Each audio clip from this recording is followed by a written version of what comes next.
இலங்கை வடக்கு மாகாண தேர்தலில் தமிழ் தேசிய கூட்டமைப்பு கிடைத்திருக்கக்கூடிய வெற்றி அடுத்த கட்ட நகர்வுக்கு எந்த அளவுக்கு பயனளிக்கும் என்பது குறித்து விவாதித்துக் கொண்டிருக்கிறோம். இந்த விவாதத்தில் இந்திய கம்யூனிஸ்ட் கட்சியின் தேசிய செயலரும் மாநிலங்களவை உறுப்பினருமான திரு டி ராஜா இணைந்திருக்கிறார். அவரிடம் பேசலாம். திரு டி ராஜா, இந்த வெற்றியை இந்திய கம்யூனிஸ்ட் கட்சி எப்படி பார்க்கிறது? அங்க இருக்கக்கூடிய இலங்கை தமிழர்களுக்கான நிரந்தர தீர்வை நோக்கி நகரக்கூடிய அந்த நகர்வில் இந்த வெற்றியினுடைய முக்கியத்துவம் எந்த அளவுக்கு இருக்கும்? இலங்கையில் வடக்கு பகுதியில் தமிழ் மக்கள் அளித்திருக்கிற தீர்ப்பு என்பது முதன்மையாக இலங்கை அரசுக்கு எதிரான ஒரு தீர்ப்பாகத்தான் நாம் இதனை பார்க்க வேண்டும். ராஜபக்ஷ அவர்கள் பின்பற்றுகிற கொள்கைகளுக்கு எதிராக மக்கள் தங்களுடைய கோபத்தையும் தங்களுடைய தீர்ப்பினையும் வெளியிட்டிருக்கிறார்கள் என்பதை நாம் முதலில் பார்க்க வேண்டும். இன்னொன்று, இதுவே இந்திய அரசாங்கத்திற்கும் ஒரு செய்தியை கொண்டிருக்கிறது. It has a message to government of India என்பதையும் நாம் பார்க்க வேண்டும்.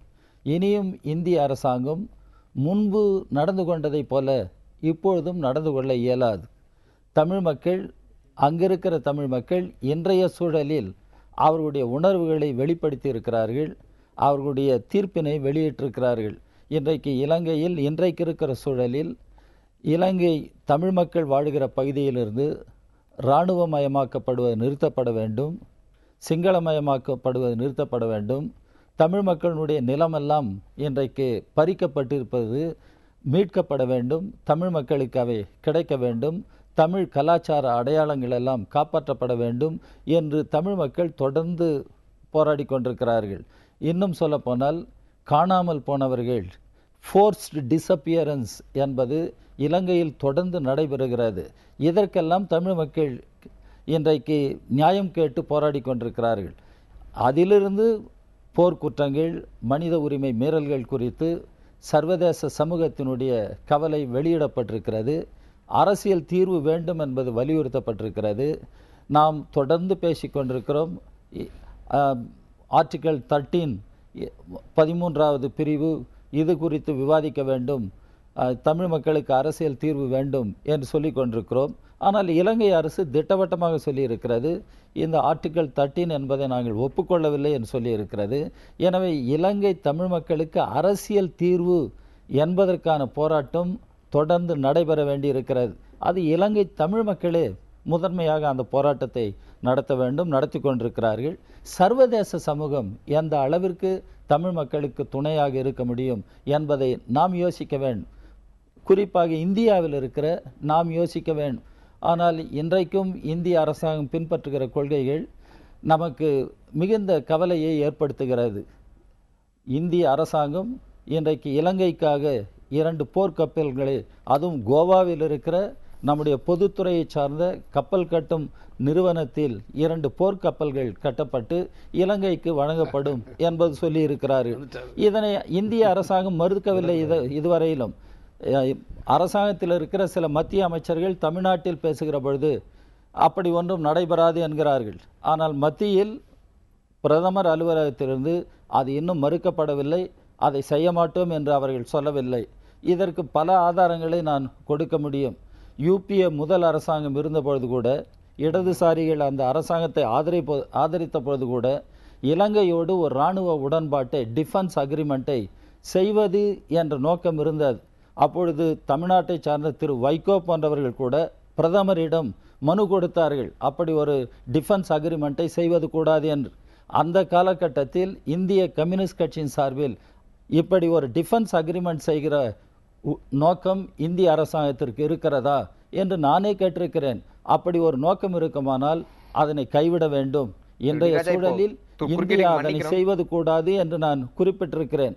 ஆனால் அப்பொழுது என்ன சொன்னார்கள், இந்துமா கடல் இந்தியாவின் கடல், அது நம்முடைய தியேட்டர், அங்கு மற்ற பிளேயர் வருவதற்கு நாம் அனுமதிப்பது கூடாது. எனவே இலங்கை அரசு, இலங்கை அதிபர் ராஜபக்ஷவை நம்முடைய பக்கத்தில் வைத்து கொண்டுதான் நாம் பிரச்சனையை அணுக வேண்டும் என்றெல்லாம் சொன்னார்கள். இன்றைக்கு 2 போர்க்கப்பல்களையே கட்டி வழங்குவதாக சொல்லுகிறார்கள். இந்த போர்க்கப்பல்கள் இலங்கையினுடைய சுயாதிபத்தியத்தை எதிர்க்கக்கூடியவர்களுக்கு எதிராக பயன்படுத்தப்பட வேண்டும். சீனாவை இன்றைக்கு அவர்கள் இலங்கையினுடைய சாவர்னட்டிக்கு எதிரான ஒரு நாடு என்று சொல்ல முடியுமா? அல்லது பாகிஸ்தான் இலங்கையினுடைய சாவர்னட்டிக்கு எதிரான ஒரு நாடு என்று சொல்ல முடியுமா? எனவே இந்திய இந்திய நிலைகளிலிருந்து நாம் இதனை பார்க்க வேண்டும். அங்கு அரசியல் தீர்வுக்காக போராடுகிற மக்களுக்கு எதிராகவும், இன்னொரு கோணத்தில் பார்த்தால் இந்திய மீனவர்கள் பாதுகாக்கப்பட வேண்டும். அடுத்த கட்டங்களை தொடர்ந்து பேசலாம். நம்ம ஒரு பல தரப்பினரும் இணைப்பில் இருக்கிறாங்க திரு டி ராஜா. எனவேதான் இந்த தீர்ப்பினை நாம் கொஞ்சம் யதார்த்தத்தோடு புரிந்து கொள்ள வேண்டும். இந்த தீர்ப்பு என்பது ராஜபக்ஷ அரசுக்கு எதிரான ஒரு தீர்ப்பு என்பதை நாம் முதலில் புரிந்து கொள்ள வேண்டும். இரண்டாவது, இந்த தீர்ப்பின் மூலம் வடக்கு பகுதியில் வாழ்கிற தமிழ் மக்கள் இந்திய அரசாங்கத்திற்கும் ஒரு செய்தியை கொடுக்கிறார்கள் என்பதையும் நாம் புரிந்து கொள்ள வேண்டும். கண்டிப்பாக திரு ராஜா. திரு பல நெடுமாறன் ஐயா நம்மளோட இணைப்பில் இருக்கிறார். அதாவது ராஜபக்ஷ அரசுக்கு எதிரான ஒரு தீர்ப்பாக இதை பார்க்க வேண்டும் அப்படின்னு திரு டி ராஜா சொல்றார். அதே சமயத்தில் அங்க இருக்கக்கூடிய தமிழ் தேசிய கூட்டமைப்பை சேர்ந்தவர்கள் பேசும்போது இது ஒன்றுபட்ட இலங்கைக்குள் ஒரு குறைந்தபட்ச சுயாட்சியை பெறுவதற்கும் அடிப்படை உரிமைகளை மீட்டெடுப்பதற்குமான ஒரு தீர்ப்பாக மக்கள் வழங்கியிருக்கிறார்கள் அப்படின்னு சொல்றாங்க. இந்த இரண்டு கருத்துக்களையும் நீங்க எப்படி பாக்குறீங்க திரு நெடுமாறன்?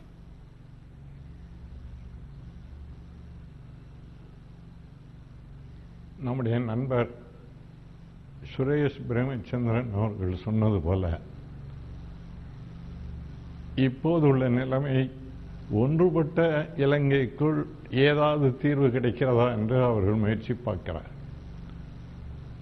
அவர்களின் முயற்சி வெற்றி பெற்றால் எல்லோருக்கும் மகிழ்ச்சி தான், இல்லை என்று சொல்லவில்லை. அது என்ன மாதிரி அவர்களுக்கு தீர்வு வேண்டும் என்பதை அவர்கள்தான், அந்த மக்கள் தான் முடிவு செய்ய வேண்டும்.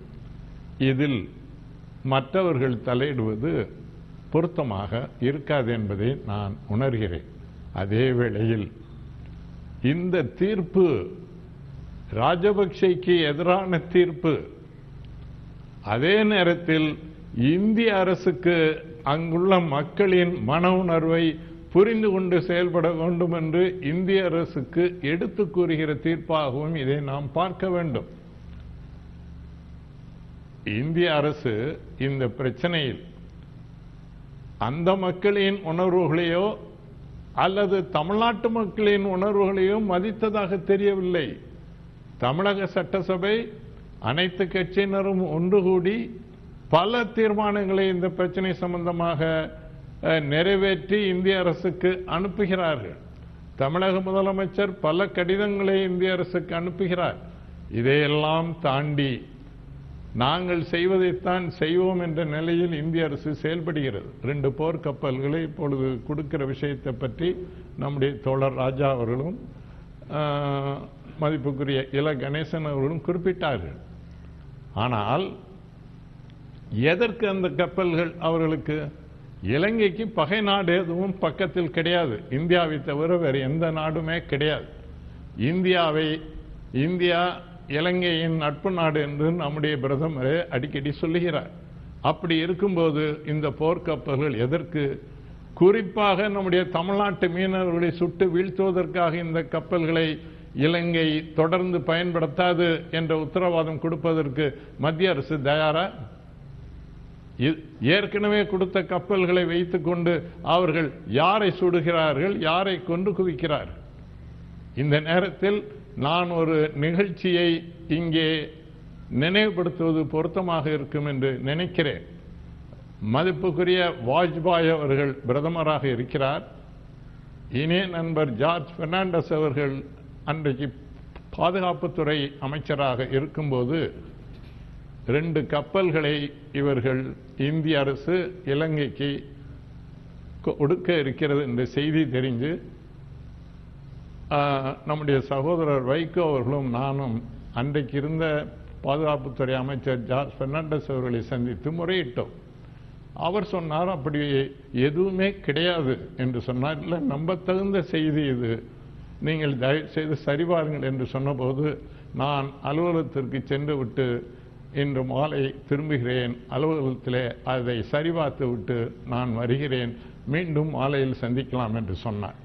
அதே போல மாலையில் சந்தித்த போது சொன்னார்கள், உண்மைதான், ஆனால் இதை நாங்கள் செய்யவில்லை. குஜ்ரால் அவர்கள் பிரதமராக இருந்தபோது இந்த உடன்பாடு செய்யப்பட்டிருக்கிறது. ஒரு கப்பலை கொடுத்து விட்டார்கள், இன்னொரு கப்பல் விசாகப்பட்டினத்திலே தயாராக கொண்டிருக்கிறது, அதை நாங்கள் கொடுக்க மாட்டோம். நான் பிரதமரை சந்தித்து பேசி இது சம்பந்தமான அனுமதியும் பெற்றிருக்கிறேன் என்று சொல்லி அவர் அதை நிறுத்தி வைத்தார். அந்த கப்பல் கொடுக்கப்படவே இல்லை. இதில் ஜார்ஜ் பெர்னாண்டஸ் மட்டும் இது போன்ற விஷயங்களில் முடிவு செய்ய முடியாது. பிரதமர் வாஜ்பாயின் அனுமதியும் சம்மதமும் இருந்தால்தான் அவர் இவ்வாறு செய்ய முடியும், இல்லை என்றால் செய்ய முடியாது. ஆக அன்றைக்கு இருந்த பிரதமர் வாஜ்பாய் அவர்கள் இதில் தெளிவாக இருந்தார், உறுதியாக இருந்தார். இலங்கைக்கு ஆயுதம் கொடுப்பதில்லை என்பதை அவர் இருந்த அந்த 5 ஆண்டுகளும் ஆயுதம் கொடுக்கவில்லை. அவர்கள் விலைக்காவது கொடுங்கள் என்று கேட்டபோதும் விலைக்கு கொடுக்க மறுத்தார் வாஜ்பாய் அவர்கள். ஆனால் இன்றைக்கு 2003ஆம் ஆண்டிலிருந்து மன்மோகன் சிங் அவர்கள் பிரதமரானதிலிருந்து தொடர்ந்து ஆயுதம் கொடுக்கிறார்கள். சிங்களர்களுக்கு இராணுவ பயிற்சியும் கொடுக்கிறார்கள். என்னவென்று கேட்டால் நமது காதில் அவர்கள் பூச்சுற்றுகிறார்கள். என்ன சொல்கிறார்கள்? பேசலாம் திரு நெடுமாறன் ஐயா, தொடர்ந்து பேசலாம். இலங்கை என்பது கிட்டத்தட்ட இந்த விவாதத்தினுடைய ஒரு மொத்தமான டயகனல்ஸும் உங்களை நோக்கி திரும்பி இருக்கிறது, மத்திய அரசு என்னுடைய செயல்பாடுகள் நோக்கி. ஆனால் இந்த விவாதத்தினுடைய அடிப்படை நோக்கம் அதுவல்ல. இருந்த போதிலும் இந்த குற்றச்சாட்டுகளுக்கு உங்களுடைய பதில் என்ன? முதல்ல எனது மனமார்ந்த நன்றியினை சுரேஷ் பிரேமச்சந்திரன் அவர்களுக்கு தெரிவித்துக் கொள்கிறேன். அவர்கள் மூலமாக ஐயா சம்பந்தம் ஐயா அவர்களுக்கும் புதிதாக தேர்ந்தெடுக்கப்பட இருக்கின்ற முதலமைச்சர் விக்னேஸ்வரர் அவர்களுக்கும் அங்கே இருக்கக்கூடிய தமிழ் மக்களுக்கும் என்னுடைய மனமார்ந்த வாழ்த்துக்கள். நாங்கள் இங்கே தமிழ்நாட்டில் இருக்கக்கூடிய அரசியல்வாதிகள் எல்லாம் ஒரு காலகட்டத்திலே உங்களுக்கு முழுமையான துணையாக இருப்போம்.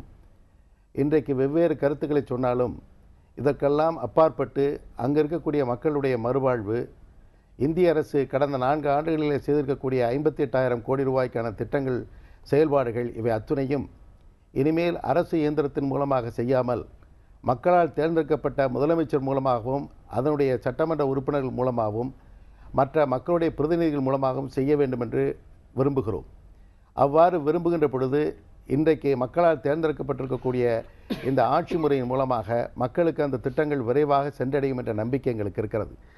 அதோடு மட்டும் இல்லாமல் அங்கிருந்து இன்றைக்கு 7 லட்சம் மக்களுக்கு மேல் வாக்களித்திருக்கிறார்கள். இந்தியாவிலே மட்டும் கிட்டத்தட்ட 2.5 லட்சம் மக்கள் அங்கே வாக்களிக்க வேண்டியவர்கள் இருக்கிறார்கள்.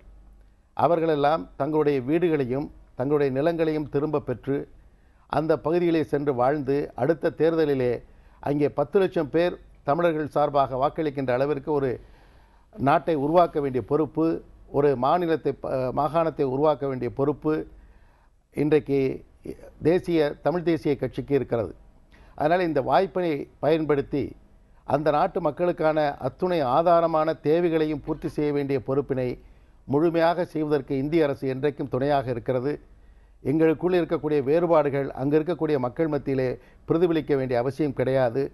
அங்கே இருக்கக்கூடிய மக்கள் அமைதியான முறையில் வளர்ந்து அவருடைய நெறிமுறையோடு அவருடைய உயர்வினை பெற வேண்டும். வெளிநாடுகளில் இருக்கக்கூடிய தமிழ் மக்களை அன்போடு கேட்டுக்கொள்கிறேன். நீங்கள் விரும்பிய அந்த புண்ணிய பூமி இன்றைக்கு மக்களால் ஆட்சிக்கு உட்படுத்தப்பட்டிருக்கிறது. அதற்கு மீண்டும் வாருங்கள். டயாஸ்பரா என்று சொல்லப்பட்டு வெளிநாடுகளில் வாழக்கூடியவர்களை அன்போடு கேட்டுக்கொள்கிறேன். உங்களுடைய நிதியை அங்கு வந்து முதலீடு செய்யுங்கள். அங்குள்ள மக்களுக்கு வேலைவாய்ப்பை உருவாக்குங்கள். இந்திய அரசு இன்றைக்கு பல திட்டங்களை செய்து கொண்டிருக்கிறது. அதை விட நீங்கள் செய்வதுதான் முக்கியம். இந்த புண்ணிய பூமியை காக்க வேண்டிய பொறுப்பு உங்களுக்கு இருக்கிறது. இந்த வாய்ப்பை பயன்படுத்தி கொண்டு தயவு செய்து உங்களுடைய புண்ணிய பூமியை நோக்கி செல்லுங்கள். உங்களுடைய அந்த பூர்வீக சொத்துக்களை பெறுங்கள். வளர்ந்த மக்கள், இன்றைக்கு இருக்கக்கூடிய மக்கள் அத்தனை பேர் உங்களை வரவேற்பதற்கு தயாராக இருக்கிறார்கள். இந்த தேர்தல் முடிவு என்பது இந்திய அரசினுடைய நட்பையும் அதே நேரத்தில் உலகத் தமிழர்களும் அத்துணை பேரும் சிறந்த முறையில் வாழ வேண்டும் என்பதைத்தான் பிரதிபலிக்கிறதை தவிர மற்ற வேறுபட்ட கருத்துக்கள் கிடையாது. வேறுபட்ட கருத்துடையவர்களும் காலப்போக்கிலே அந்த மக்களுக்காக உண்மையான தமிழ் மக்களுக்கு நேசமுடையவர்கள் எல்லாம் இந்த மக்கள் வாழ வேண்டும் என்பதுதான் வாழ்த்துவார்கள். வருகின்ற பொங்கல் சிறந்த பொங்கலாக உங்களுக்கு அமைய வேண்டும். வாழ்த்துக்கள்.